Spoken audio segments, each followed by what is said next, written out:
اب اس کے بعد انہوں نے آخری فیصلہ سنایا ہے ابن میثم البحرانی نے، وہ کہتے ہیں فَأَمَّا ضَعْفَ كَلَامِ الْأَوَّلِينَ، پر جو پہلے لوگ ہیں پہلے، ان کے کلام میں ایک کمزوری ہے۔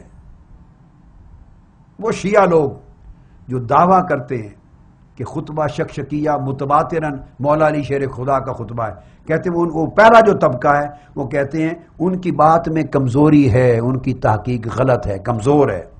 لأن المعتبرین من الشیعہ لم يدعوا ذلک، اس لیے کہ شیعہ مسلک کے جو معتبر علماء ہو گزرے ہیں انہوں نے کبھی بھی خطبہ شکشکیہ کے تواتراً نقل ہونے کا دعویٰ ہی نہیں کیا۔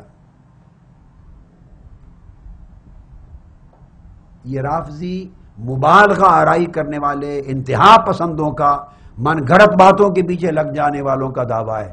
لفظ ہیں سنیے، میں دہرا رہا ہوں، لأن المعتبرین من الشیعہ، اس لیے کہ شیعہ مسلک کے جو معتبر عالم ہیں، معتبر سیکھا اونچے درجے کے عالم، لم يدعوا ذالک، انہوں نے آج تک یہ دعویٰ ہی نہیں کیا کہ خطبہ شکشکیہ تواتراً مولا علی شیر خدا سے ثابت ہے، وہ مانتے ہی نہیں اس بات کو، معتبر علماء شیعہ۔ تو پتہ چلا کہ اس کے قائل غیر معتبر لوگ ہیں، وہ علماء جو غیر معتبر ہیں۔ معتبر شیعہ علامہ ابن میثم کہتے ہیں انہوں نے اس کے متواتراً منقول ہونے کا دعویٰ ہی نہیں کیا ہے کبھی۔ اور آگے سنیے، پھر وہ لکھتے ہیں وَلَوْ كَانَ كُلُّ وَاحِدٍ مِّنْ هَذِهِ الْأَلْفَاظِ مَنْقُولًا بِالتَّوَاتُرِ لَمَا اخْتَصَّ بِهِ بَعْضُ الشِّيَّةِ دُونَ بَعْضٍ، کہتے ہیں اگر اس کا ایک ایک لفظ اور ایک ایک جملہ تواتر کے ساتھ منقول ہوتا تو پھر سارے کے سارے شیعہ عالم اس کو روایت کرتے ہوتے اور اس کو مانتے ہوتے، حالانکہ سارے شیعہ علماء اور معتبر نہ اس کو مانتے ہیں نہ اس کے قائل ہیں، بعض مانتے ہیں بعض نہیں مانتے۔ یہ جو بعض کا ماننا اور بعضوں کا انکار کر دینا ہے شیعہ علماء میں، یہ اس بات کو ثابت کرتا ہے کہ اس کے الفاظ تواتر کے ساتھ منقول نہیں اور ثابت نہیں ہے۔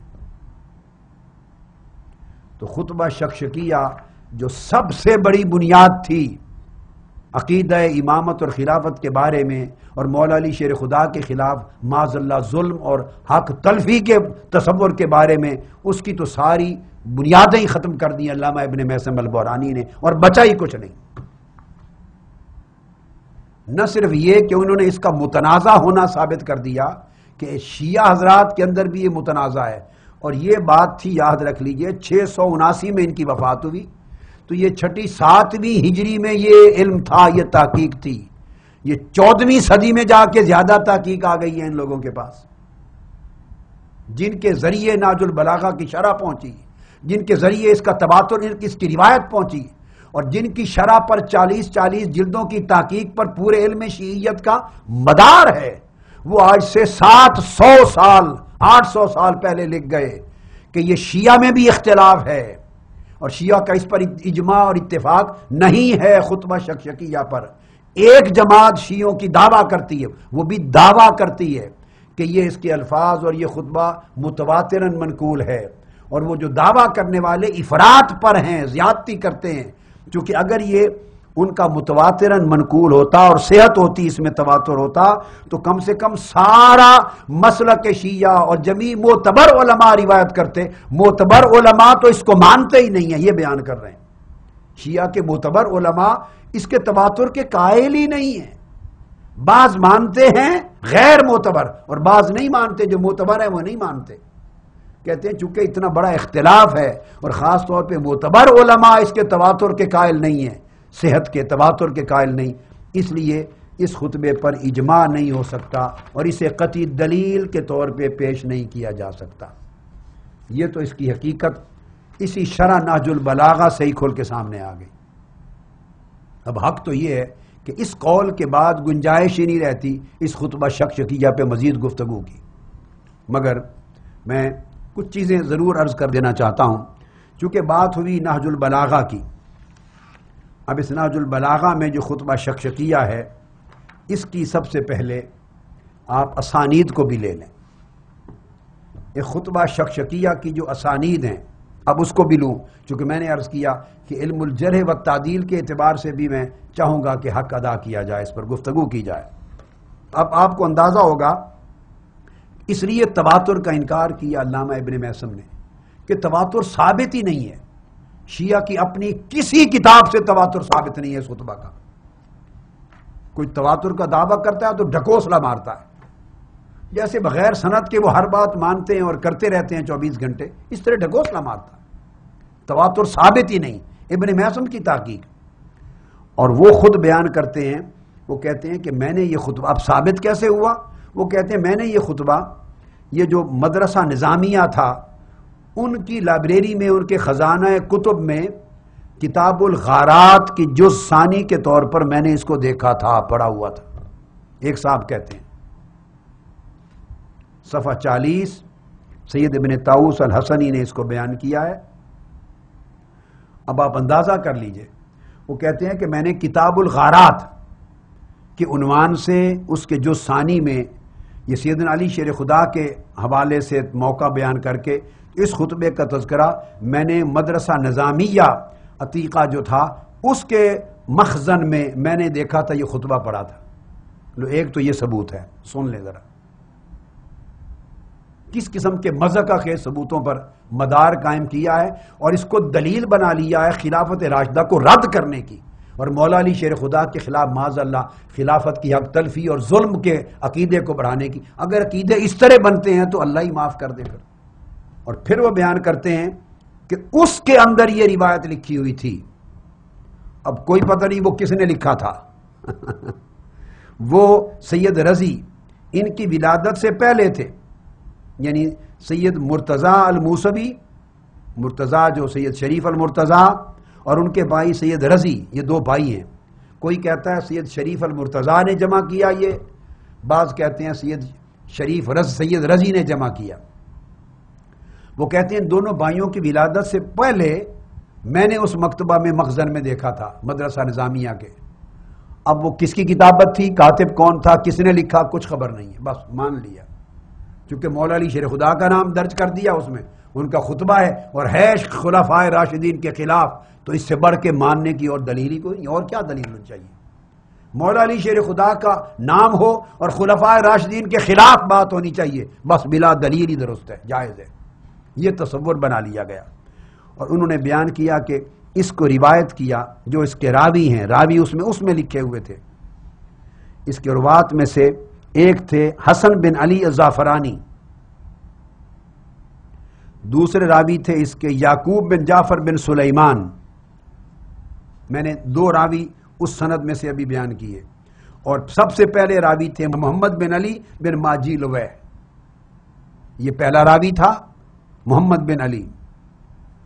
اس کے بعد اس نے روایت کیا تھا حسن بن علی زعفرانی سے، اس طرح آگے جا کے پھر یعقوب بن جعفر بن سلیمان، یہ تین راویوں کا اور بھی ہیں، میں نے آپ کو تین راوی چن لیے۔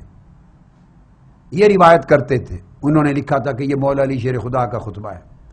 اب اس پر شیعہ حضرات کی اپنی اسماء اور رجال کی کتابیں دیکھتے ہیں کہ وہ ان راویوں کے بارے میں کیا کہتے ہیں۔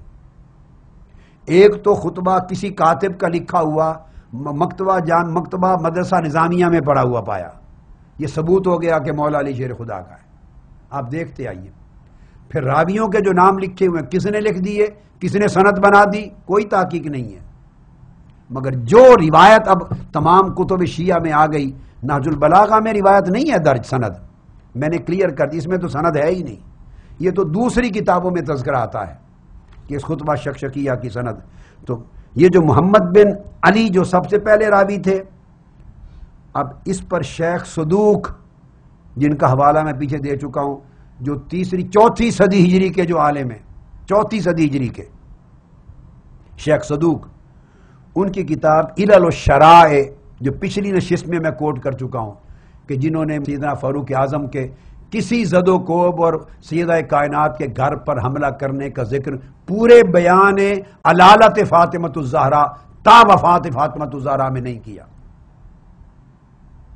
یہ وہ شیخ صدوق ہیں، علل الشرائع، اس میں وہ بیان کرتے ہیں کہ لا یوجد لہو توثیق، وہ کہتے ہیں میں نے کل کتابیں چھان کے دیکھ لی ہیں، مجھے محمد بن علی بن بابویح اس کی کوئی سکہ ہونے کی کوئی خبر کہیں سے نہیں ملی، یہ کون ہے، اس کی ثقافت کیا ہے، توثیق نہیں مل سکی۔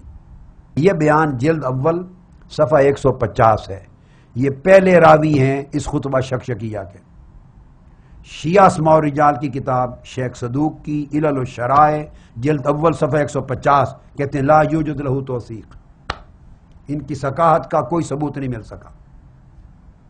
آگے آئیے، دوسرے بہت بڑے عالم الحاج مرزا ابراہیم الخوئی شیعہ اسماء الرجال کے عالم ہیں، اور ان کی کتاب ہے معجم رجال الحدیث۔ معجم رجال الحدیث میں مرزا ابراہیم الخوئی کہتے ہیں کہ یہ جو محمد بن علی نامی شخص ہے یہ ضعیف تھا، اس کی روایت ثقہ نہیں ہے، یہ پہلا راوی ہے خطبہ شکشکیہ کا۔ اہل سنت تو نہیں کہہ رہے، یہ تو شیعہ اسماء الرجال کے خود علماء محققین کہہ رہے ہیں۔ دوسرا راوی میں نے کوٹ کیا حسن بن علی زعفرانی، محمد بن علی نے حسن بن علی زعفرانی سے روایت کیا۔ اب حسن بن علی زعفرانی جو دوسرا راوی ہے، معجم رجال الحدیث یہی کتاب الخوئی کی اسماء الرجال کی جلد 6 صفحہ 71، وہ حسن بن علی زعفرانی کی کہتے ہیں کہ یہ شخص مجہول ہے، اس کے بارے میں کچھ حال کا پتہ نہیں ہے۔ ذرا خطبے کی سند کا حال دیکھ لیں، پہلا راوی کہتے ہیں کہ ضعیف ہے اور اس کی ثقافت کی خبر نہیں ملی، اس کے بعد دوسرا راوی کہتے ہیں یہ مجہول الحال ہے، اس کی خبر نہیں ہے۔ پھر تیسرا راوی ہے میں نے آگے ذکر کیا یعقوب بن جعفر بن سلیمان، یہ بھی یہی اسماء الرجال کی کتاب شیعہ حضرات کی معجم رجال الحدیث جلد 21، بہت بڑی کتاب ہے، جلد 21 صفحہ 141 کہتے ہیں یہ بھی مجہول ہے۔ تو مجہولوں کی سند ہے اور جہالتوں سے بھری ہوئی ہے۔ اس کے بعد آگے ایک دوسری روایت، اس روایت میں محمد بن ابراہیم بن اسحاق الطالقانی، ان سے بھی انہوں نے صاحب لکھا ہے کہ ان سے بھی مروی ہے، محمد بن ابراہیم بن اسحاق طالقانی۔